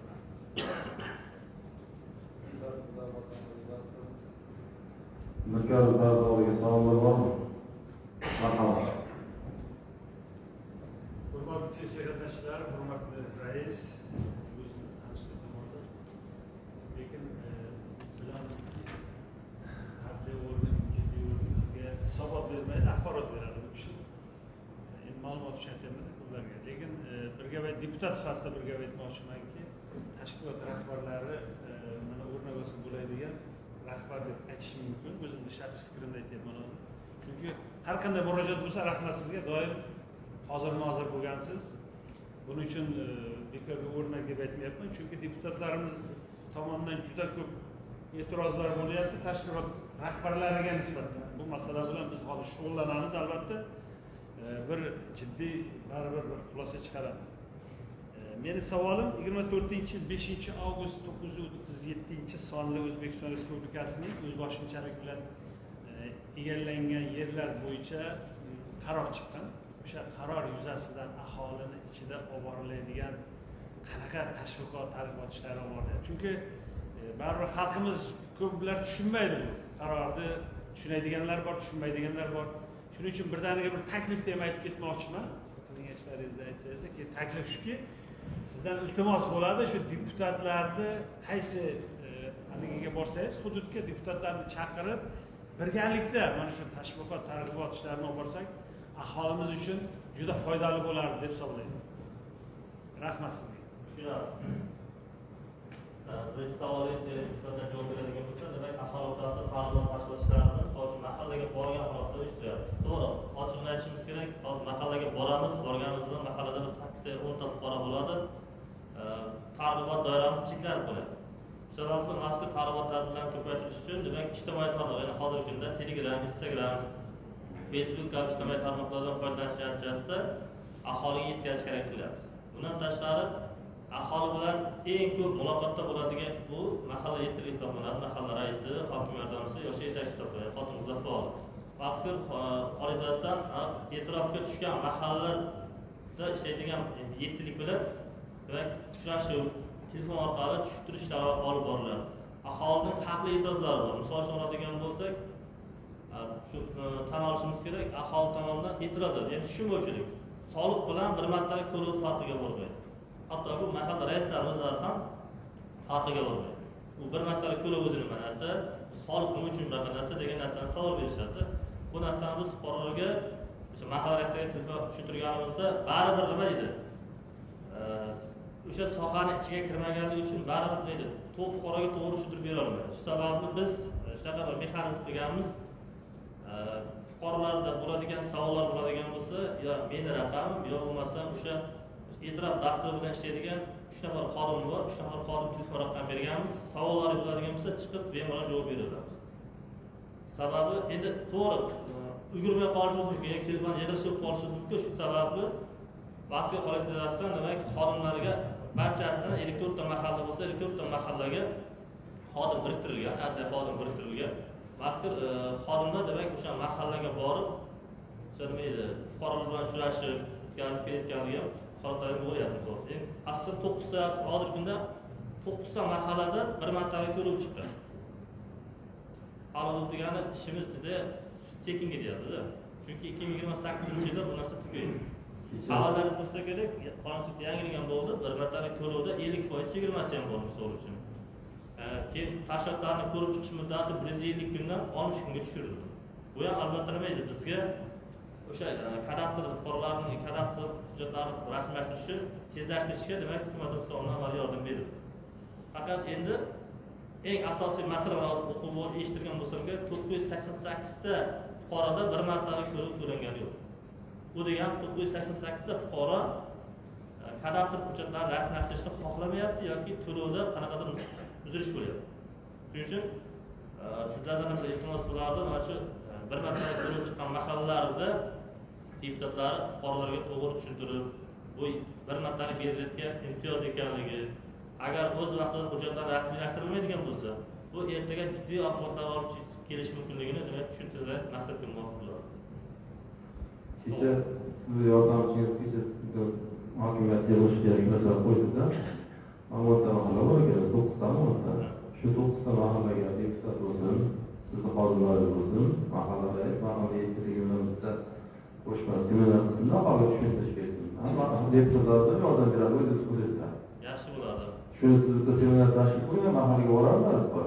Shunday qilib bitta nima qilib, xudo safarlardan nima qilinadi, sistemaga kirish kerak bo'lsa, uni qo'shimcha kiritib, shu mahallalarga seminar tashkil qilsa, davrada bir kunda 2 tasiga borsa, yana bir kunda 2 tasiga bir haftada tugaydi. Shunga bir o'zingiz tashkil qiling, siz 6 kunda bo'lsangiz kerak debcha, kecha shogird nimangiz yordamchi shunday dedi, shu taklifni kecha bermoqchiman, mana sessiyada aytamiz dedikda, shunday qilsangiz juda ham maqsadga muvofiq bo'ladi, tezroq bo'ladi. Bu masala bo'yicha endi kun tartibiga dolzarb masala bo'lgani uchun bu bir martalik to'lov oldinlari kuniga 10 ta, 30 ta chiqardi-da, ko'p chiqmasdi. O'zlari telefon qilib bog'langan tashkilot rahbarlari ham biladi. Mana yaqinda bir kunning o'zi 500 ta, 600 tagacha xulosa beryapti. Bu endi ko'payadi. Sababi bu 3800 degan 10 ta mahalla uchun hech narsa emas bu. Chunki bitta mahallaning o'zida 600 ta xo'jalik bor. Tasavvur 900 ta xo'jalik bo'ladigan bo'lsa, u juda kamda misol uchun. Bu 54 ta mahallani turibdi hozir. Shuning uchun bu narsani tezlashtirishimiz kerak bo'ladi. Ulgurolmay qolish ham mumkin-da. Albatta, ulgurolmay qolish ehtimoli xavfimiz yuqorida. Sababi belgilangan kadastr organlari tomonidan belgilab berilgan reja grafik juda sekin ketyapti. Shunchalik biz qonundan so'ch muddatni qisqartiryapmiz, lekin baribir ulgurish ehtimoli kam. Sababi biz boy berib bo'ldik, vaqtni boy berib bo'ldik. 2 yil vaqtimiz. Rahmat. Qo'shimcha savollar bo'lmasa, kun tartibidan masalan tasdiqlab olishimiz kerak. Kun tartibi loyiha sizlarga tarqalgan qonun loyihasi marhamat ovoz berishlaringizni so'rayman. Rozilar? Qarshilar betaraf marhamat o'tiring. Rais. kun tartibidagi 3-masala Oltisoy tumanida geografik obyektlarga nom berish yo'llarini qayta nomlash to'g'risidagi takliflarning qonun hujjatlariga muvofiqligi haqidagi ekspert xulosasiga asosan qonun hujjatlariga muvofiq topilgan geografik obyektlarni nomlash, o'zgartirish va tasdiqlash to'g'risida kun tartibi masalasi yuzasidan so'z tuman hokimligi axborot xizmati rahbari davlat tilida ish yuritish bo'yicha hokim maslahatchisi Abdurasulov Ural Yo'ldoshichga. Marhamat, Ural Yo'ldoshish.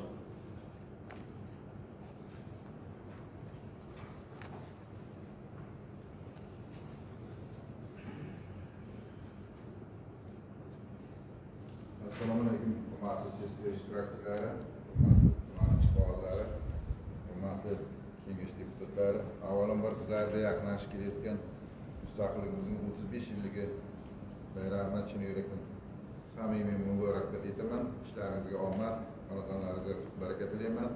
Mustaqilligimiz barchamizga muborak bo'lsin.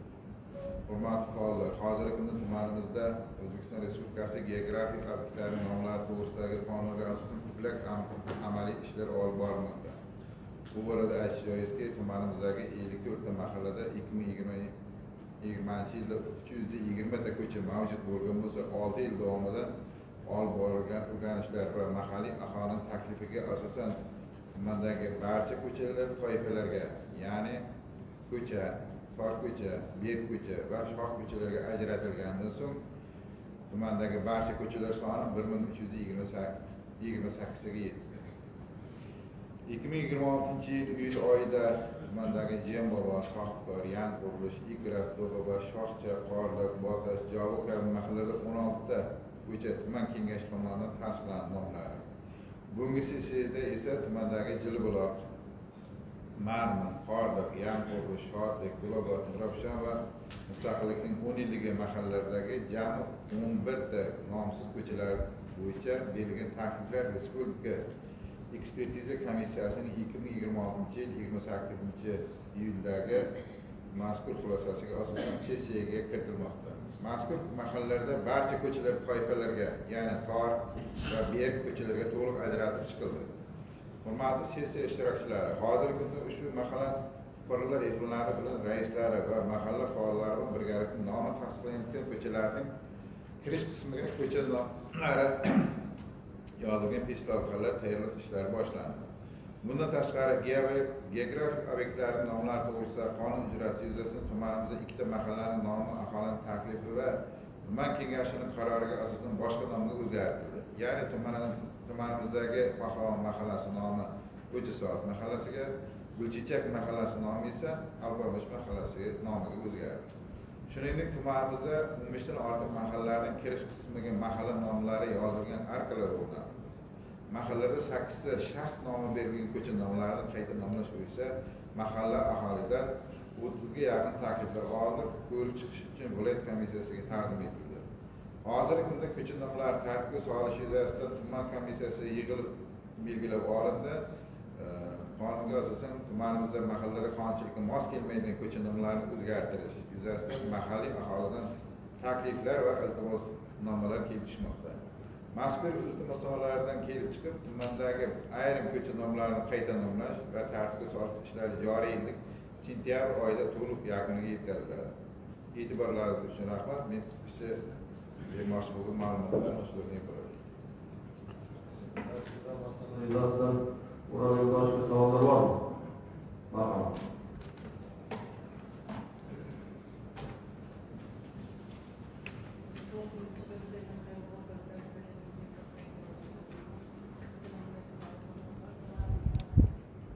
Eng ulug' bayram mustaqilligimizning 35 yilligi bilan qizg'in tabriklayman.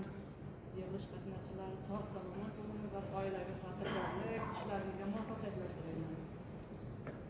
Savolim shundan iboratki, geografik obyektlarga nom berish va ularni qayta nomlash to'g'risida mahallalarda nomsiz ko'chalarni nomlash bo'yicha qarorlar qabul qilinyapti. Bu qarorlar faqat mahalla raislari tomonidan qabul qilinyaptimi yoki mahallada deputatlar, nuroniylar va mahalla yetkiligi tomonidan yig'ilish o'tkazib, shularning qarorlari asosida qabul qilinyaptimi?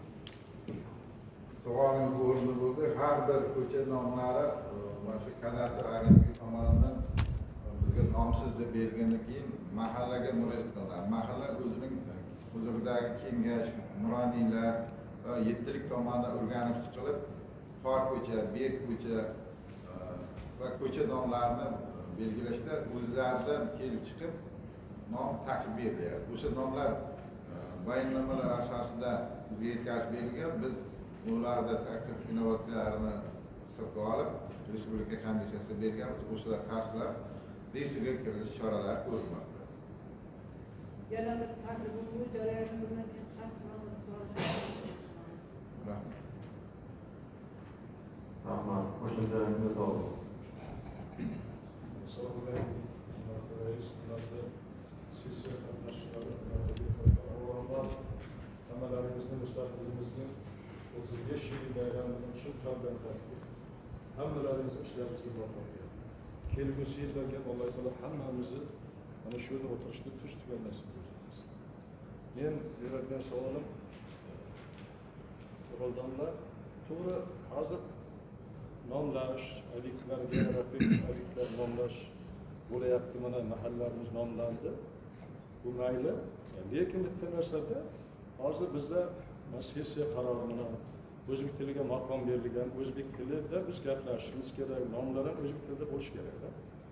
Lekin bitta narsa hayron qolamanda, biz baribir to'g'ri azaliy bizga singdirilgan narsa endi bu. Hozir ham kerak bo'lsa qayerda uchrashamiz desa, shikayat varatasida deymizda. Birov aytmaydi, Zarkanlarning yo Do'labaning demaydi-da. Xuddi shunday nomlar bor-da, mayli bu rasmiy emas. Lekin hozir ochilayotgan obyektlar bor yoki bir xususiy korxonalar bor. Masalan, o'zbekcha nom berilgan shu xususiy korxona. Lekin nom berilganda o'zbekchasiga yo'lda kelayotgan bo'lsangiz katta qapishga yozib qo'yadiki, men axirelist deb. Mana shuni biz ochildik desa bo'lmaydi. Demoqchiman. Yana masalan, mashinalarni yuvish joylarimizda hammaga qarang, mana e'tibor qilsalaringiz, sammoyga. Mayli biz rus tiliga buna bizning e'tirozimiz yo'q, lekin biz O'zbekistonmiz. O'zbek tili davlat maqomi berilib qabul qilingan bo'lsa qarorni. Nima uchun sammoyga? Shunday narsalarni borib, mana shunday nomlarni kim nazorat qiladi, shu bo'yicha nima ishlar bo'lyapti demoqchiman. Hayron qolaman. Hech kimda shu yo'q-da. Hammamiz qarab ketaveramiz. Bu biz hozir bir asrdan chiqa olmaymiz bu vaziyat. Shuni aytmoqchiman. To'g'ri aytasiz. Bu narsalar hamma ko'pchiligimiz duch kelganmiz. Tadbirkorlar asosan bu narsalarni yuzaga keltirib chiqaryapti. Biz qisqa muddat bo'lsa o'shalarga kirib aytib chiqamiz. Lekin tavsiya berganmiz. Biz uni olib tashlab o'zgartirib deyishga haqimiz yo'q. Ularning tepada ombudsman degan bir korpusi bor. O'shalarga murojaat qilgandan keyin qisqaga bino qiladi. Bu o'zimiz Osiyoda kuzatilayotganda, yaqinda Toshkentga bir ko'nog'ga bordik, xizmat safariga.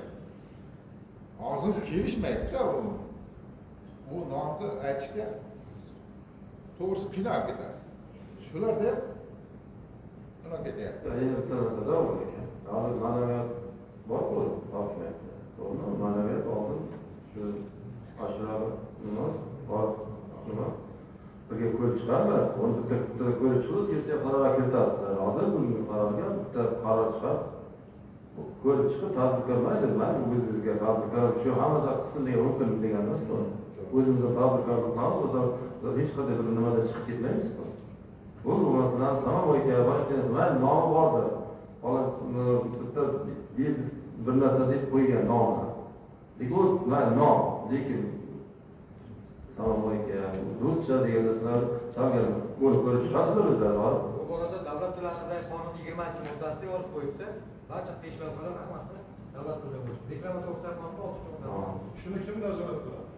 Buni tuman hokimligida davlat tili bo'yicha nazoratchi bor, keyin tuman ma'naviyat ma'rifat markazi bor, bo'lim bor.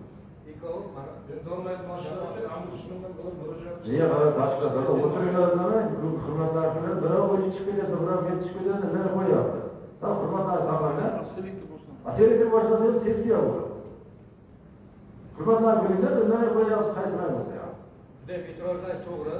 o'z samboyga ko'proq samboyga o'zgartirdik. Avtoyumushni o'zgartirganmiz. 3-4 ta tadbirkor faqat biz ogohlantirganmiz. Bu yerda Abdurahim aka do'koni bor.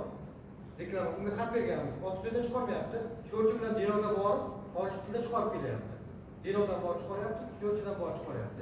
Bundayda tadbirkorni jazolash degani emas, bizning maqsadimiz. Tushuntirish berib, komissiya masalan qaror chiqarib, komissiya birgalikda borib, shu hudud deputatini oling, shu hududda matbuot xizmat o'zimizda bor. Birga borib tushuntirish beringizlar. Bu boshqa narsalar jazolash degan narsani qo'yinglar. O'zbekcha so'zi ko'rganmiz. Hech bir davlat. Shu salom makama o'zimizga xizmat qilish qo'ysin, o'zimizga yo'sh boshqa yo'sh joy deb qo'ysin. O'zgartirish emas, lekin buni agar biz mashina tashlab yuboradigan narsalar 35 yil bo'ldi. To'g'rimi? Bu yuboradi bu yoqqa. Shunday juda dollar masalan ko'taryapti. Mehmonlar kulyapti bizga. O'zbekiston bo'lsa, davlat tili maqom berilgan bo'lsa, Birinchi o'rinda davlat tilida bo'lishi kerak. Keyin sarfislar olib, rejam yo'q. Lekin haqiqiy shuni gapirmasangiz demasa nazar o'tiyveradi. Birov bor bo'lsa o'zgartdi. Mana shuni nom qo'yibsan, o'zbekcha nom qo'yibsan. Lekin mana buni yo'qot degan gap qilish kerak. Oliy Majlisga saylangan Rahmat. Boshqa savollar bo'lmasa, ko'rsatdi. Masalan, tasdiqlab olishimiz kerak. Ovozga qo'yaman hozirlar. Qarshilar bitta tasdiqlarni marhamat o'tirishingiz mumkin. Shu tartibdagi 4-masala qattiq maishiy chiqindilarni olib chiqish va hududlarni obodonlashtirish xizmatini ko'rsatish bo'yicha to'liq tasdiqlash to'g'risida kun tartibida masala yuzasidan so'z tuman hokimi o'rinbosari Mo'min Shavkat Muhammadovich ekan. Marhamat.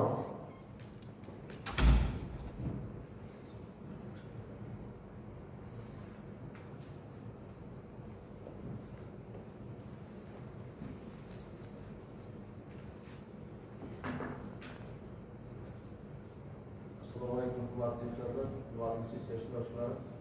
Shavkat aka bir xizmat safarga chiqdi. O'rniga ma'lumotlar beraman. Hurmatli deputatlar, hurmatli sessiya ishtirokchilari, sizlarni avvalambor taqdirning 35 yil bayrami uchun tabriklayman. Vatanimizni davlati uchun olib bergan ishlaringiz omad yor bo'lsin. Sizlarga sog'lik salomatlik tilayman. Bugungi sessiya kun tartibida ko'tarilgan muhim masalalardan biri Oltmish tumanida qattiq va suyuq maishiy chiqindilarni to'plash hamda olib chiqib ketish xizmatini samarali tashkil etish, ushbu yo'nalishda ajratilgan maxsus texnikalarni unumli foydalanish hamda xizmat ko'rsatish jarayonini amalidagi tartib va tasdiqlangan tartiblar asosida yo'lga qo'yish masalasida. Ma'lumki, bugungi kunda hududimizda sanitariya va ekologiya barqarorligini ta'minlash, aholi va tadbirkorlik subyektlarining maishiy chiqindilarni o'z vaqtida olib chiqib ketish xizmatlarini ko'rsatish, chiqindilarning noqonuniy tashqarilishining oldini olish hamda oldinlashtirish ishlarini tizimli tashkil etish davlat siyosatining muhim yo'nalishlaridan biri hisoblanadi. Shu nuqtai nazardan Oltmish tumanida ham chiqindilar yig'ish, to'plash, belgilangan tartibda olib chiqib ketish xizmatini yanada takomillashtirish, mavjud imkoniyatlardan samarali foydalanish hamda xizmatlar sifatini oshirish borasida chora-tadbir tuzilgan. O'zbekiston Respublikasi Prezidentining 2025-26 dekabrdagi mahalliy byudjetlar va byudjet tashkilotlarining moliyaviy raqamligini oshirish, byudjet intizomini kuchaytirish doir qo'shimcha chora-tadbirlar to'g'risidagi qaror mazkur yo'nalishda amalga oshirilgan ishlarning muhim asoslaridan biri bo'lib xizmatlar mazkur qarorga asosan hududlarda qattiq va suyuq maishiy chiqindilarni olib chiqib ketish xizmatlarini tashkil etish maqsadida maxsus texnikalar ajratish belgilangan. Qarorning 8-bandga muvofiq ajratilgan maxsus texnikalarni tegishli hududlarda samarali foydalanib, ularning xizmat ko'rsatish sohalarini yo'lga qo'yish hamda aholiga boshqa iste'molchilarga xizmat ko'rsatish tashkil etish vazifalari belgilangan. Shu tadbir asosida Oltmish tumaniga ham qattiq va suyuq maishiy chiqindilarni olib chiqib ketish xizmatlarini ko'rsatish maxsus texnikalarga ajratilgan. Endilikda asosiy vazifalar mazkur texnikalarni to'liq quvvat bilan ishlashni ta'minlash, ularning samarali foydalanish, xizmat ko'rsatish hududlarini qamrab olish va chiqindilarni belgilangan muddatlarda olib chiqib ketish xizmatini yo'lga qo'yish masalasida. Shuningdek, xalq deputatlari qanday bo'ladi?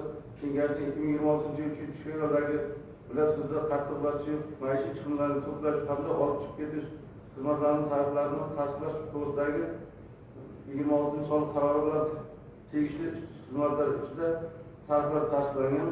Mazkur qarorning birinchi loyihasiga muvofiq aholi uchun bir kishiga bir oy uchun qo'shilgan qiymat solig'i bilan 8,960 so'm belgilangan.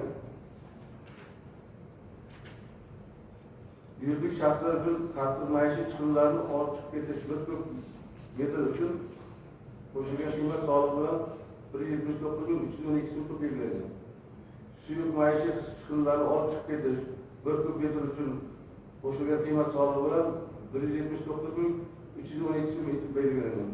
Mazkur tarif tegishli vakolatli organlar tomonidan tasdiqlangan bo'lib, hududda xizmat ko'rsatishni tashkil etishda asos qilib olingan.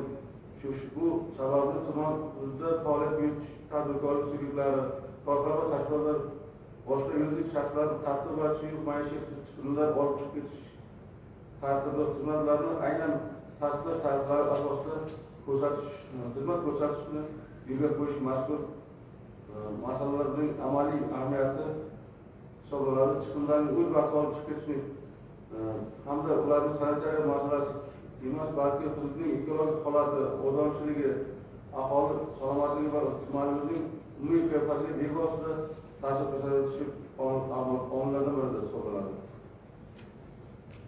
Hurmatli deputatlar, yuqoridagilar inobatga olingan tumanda hududida qattiq va suyuq maishiy chiqimlarni olib chiqib ketish, xizmatlarni zamonaviy samarali tashkil etish, ajratilgan maxsus texnikalardan unumli foydalanish, tadbirkorlik sub'ektlarini hamda yuridik shaxslarni xizmat ko'rsatish yo'lga qo'yish bo'yicha tegishli qaror qabul qilish zarur deb hisoblaymiz. Sizlarning mazkur masala yuzasidan ishlab chiqilgan qaror loyihalari qo'llab-quvvatlashingizni, tuman hududida chiqimlarni o'z vaqtida sifatli olib chiqib ketish, xizmatlarni tashkil etishni tashkillashtirishda zarur hukumat va amaliy yordam ko'rsatishingizni so'rayman. Hurmatli sessiya ishtirokchilari, bugun ko'rib chiqilayotgan masalaning asosiy maqsadi Olticha tumanda ekologik va sanitariya barqarorligini ta'minlash, chiqimlarni boshqarish tizimini yanada takomillashtirish, maxsus texnikalardan samarali foydalanish hamda aholi va xo'jalik yurituvchi subyektlarga sifatli xizmat ko'rsatishdan iborat. Ishonamizki, mazkur qarorning qabul qilishni tumanimizni obodonlash va ekologiyani yanada yaxshilashga xizmatlar deyman. E'tiboringizni rahmat. Deputatlar masala yuzasidan savollar bormi? Chiqindilarni olib ketishda uyma-uy olib ketish kerakmasmi yoki belgilangan joyga olib borib qo'yish kerak? Ba'zi hududlarga kiradi, ba'zilar kirmaydi. Qarang, hozir bizda yangi texnikalar keldi. 14 tonnadan katta mashina keldi. Ikkinchi yangi musul toshiyadigan mashina keldi. Ularni sinab qo'yish uchun hozir shu tartiblar bo'yicha ishga qo'yamiz. Bu bo'yicha shartnoma qilinadi. Masalan, xonadon bo'lgan bo'lsa, xonadonni tashqariga chiqarib qo'ysa bo'ladi, olib ketamiz. O'zimizni mashhur texnikalar bor, o'zimiz xonadon olib ketamiz. Faqat belgilangan har kuni emas, belgilangan kunda. Bir oyga masalan necha kun olib chiqib o'z tarbiya bo'yicha ko'rsatkich bo'yicha olib ketamiz. Mahallasida demoqchi bo'lganim 2 oyda men 2021-yildan beri yashayman. Bizda kottej uylar bor, davlat namunali uylari bor. Bu yerga Shoxcha mahallasida hech qachon kirmaydi, lekin to'laymiz to'lovni. Va keyin yaqinda 2 oy davomida ko'chaga chiqarib, magistral yo'lga chiqarib qo'yganmiz. O'sha yerdan ham 2 oy olib ketmadi. Oxirgi tegishli joylarga murojaat qilib, undan keyin olib ketishdi. 2 oy davomida hech kim e'tibor qilgan o'sha yo'ldan o'tadi u lekin. Har doim yo'ldan o'tadi, chiqarib qo'yilgan. Katta ko'chaga chiqarib qo'yilib, hech kim qaragani yo'q. Shu yo'nalishni yaxshilash maqsadida obodonlashtirish boshqarma u hozir bizdaydi. Biz obodonlashtirish boshqarmasida shu texnikalarni siz deputatlar tasdiqlab bergan raqam keldi. Ma'lumot agentligida shu keldi. Buni emas. Siz sifatli yaxshilarni ekologik to'g'rilaymiz deb texnikalar olib berdilar. Sizlarga rahmat. Qo'shimcha texnikalar olib kelindi. Men aniqroq qilmam kerak. Qo'shimcha texnikalar olib kelindi. Endi oldin toza hudud olardi-ku. Endi obodonlashtirish boshqarmasi ham shartnoma asosida oladi. Nimalardan ham, yuridik tashkilotlardan ham, fuqarolardan ham qaysi mahallaga qo'yilsa, agar bular toza hudud bilan bir tomonga qo'yilsa, bular bir tomonga qo'yiladi obodonlashdi. Buni asoslikka mana shunday bo'ladi. Grafiz qilib olsa qaysi mahallani shartnoma qilasizlar, kuniga bor mahallani grafga osib qo'yish kerak. Masalan, chiqindi shu kuni odamlar olib chiqadi. Hozir chiqindi olib chiqib qo'ysa bir hafta tashqarida turilsa, bu ham bizga bergan kartlar endi sizga to'g'ri kelmaydi. Vaqtida to'langandan keyin xizmatni ko'rsatish kerak edi. 2 oy davomida qaramaslik endi juda yozning kunida ahvol og'irda endi. Bu ham sessiya nimasiga qaror kiritdinglar, albatta. Hozirlarda nima qilamiz? Bu obodonlashtirish boshqarmasi o'zini ham chaqirib, ularga ham xat chiqarib, mana shuni yo'lga qo'yamiz masalani. Yana qo'shimcha savollar bo'lsa, Meni savolim shundan iboratki, men yuridik shaxslar bo'yicha sizga savol bermoqchiman. Men o'zim yuridik shaxsman, fermam bor. Meni fermamga hech qanday xizmat ko'rsatmagan obodon tashkiloti, mana shu chiqindi tashish tashkiloti, lekin 760 ming jarima chiqyapti. Qarzdorlik chiqyapti. Qarzdorlik. Siz shu qarzdorlik to'lamasangiz, biz MEPga o'tkazamiz deyapti, lekin menga aslida umuman xizmat ko'rsatmagan. Opajon, biz xalq xizmat ko'rsatib endi shu mana hududdan kelyapti. Hamma tashkilotlarda, hamma tashkilotlarda bu muammo bor. Siz biz haq berdikda, biz ham o'zimiz tashkilotimizdan nima qilib tashladik. Chunki biz buni foydalanmaganmiz, shartnoma yo'qmaganmiz. Tizim masalasini qo'llasalarmiz. endi shuni tartib tuzumga qo'yamiz, yo'lga qo'yamiz shuni sizni endi raqobat paydo bo'ladi. Endi ikkita toza hudud bilan obodonlashtirish o'rtasida endi raqobat paydo bo'ladi. Shuning uchun ham qilindirilishi kerak aslida. Shu maqsadda biz tashkil qilyapmiz. Tizimga e'tibor beramiz. Rahmat. Yana shunday savol. Marhamat.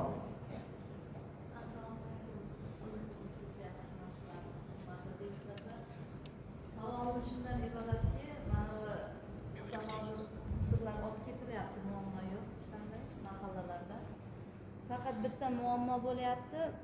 Bizda musorni xaltalarga chiqarib qo'yishadi. Juda xunuk holat ko'riladi unda. Shunda men 1-2 marta murojaat qilganman. Hozir savolim musor yashib qo'yishga sizlarda imkoniyat bormi, yo'qmi? Mahallalarga. Xizmat davrida hammasini yashil ham qo'yamiz, o'zimiz ertaga xonadonlarni vaqtida aytib turamiz, shu vaqtda shu vaqtda ketamiz deymiz. Biz unaqa ko'chaga biz kelishgandan keyin o'sha vaqtda olsa shu vaqtda qolmaymiz. Shartnoma qilingandan keyin mahallada o'sha kunni bir kunduzga olib ketamiz. Shu hozir sizlarga shu tasdiqlasak shu narsa bo'ladimi, joriy etiladimi? Joriy etiladi. Yashillar bilan bo'lamiz. O'zimizni tashkil etamiz. Rahmat. Savollar bo'lmasa, ketdan masala yuzasidan qaror qilishimiz lozim. Qaror loyihasiga tarqatilgan. Rozilar, qarshilar, rahmat.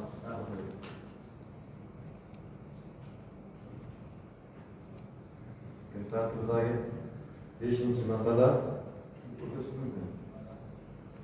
ijtimoiy infratuzilma ijtimoiy barqarorlik jamg'armasi hisobidan mablag' ajratish to'g'risida kun tartibidagi 6-masala Oltisaid tuman mahalliy byudjetining 2026 yil 2-chorak daromadlar rejasini orttirib bajarilgan qismi hisobidan shakllangan mablag'larni yo'naltirish to'g'risida kun tartibidagi 7-masala tumanda 2026 yil 2-chorak yakuni bo'yicha fuqarolarning tashabbusi jamg'armalar jamoatchilik fikri asosida shakllantirilgan tadbirlarni moliyalashtirish uchun yo'naltirilgan mablag'lar to'g'risida kun tartib masala yuzasidan xalq deputatlari tuman kengashining doimiy komissiya yig'ilishida tuman hokimi o'rinbosari tuman iqtisodiyot moliya bo'limi boshlig'i Rasulov Mahmudjon Mamad Sadiqovning hisobotini eshitilganini inobatga olib, qaror loyihasini tasdiqlab olishimiz zarur. Qaror loyihasi sizlarga tarqatilgan. Loyiha yuzasidan kimda qanday takliflar bor? Mana tuman moliya bo'limi boshlig'i shu yerda takliflar, savollar bo'lsa javob beradi. Takliflar bo'lmasa ovozga qo'yaman. Rozilar, qarshilar, betaraflar yo'q. Tasdiqlandi. O'tiring. Hurmatli deputatlar, hurmatli sessiya ishtirokchilari, kun tartibiga kiritilgan asosiy masalalar ko'rib chiqildi. sessiyaning o'tishi yuzasidan qanday fikr mulohazalar bor? Mulohazalar bo'lmasa, Xalq deputat tuman kengashining 21 sessiyasini yopiq deb e'lon qilaman.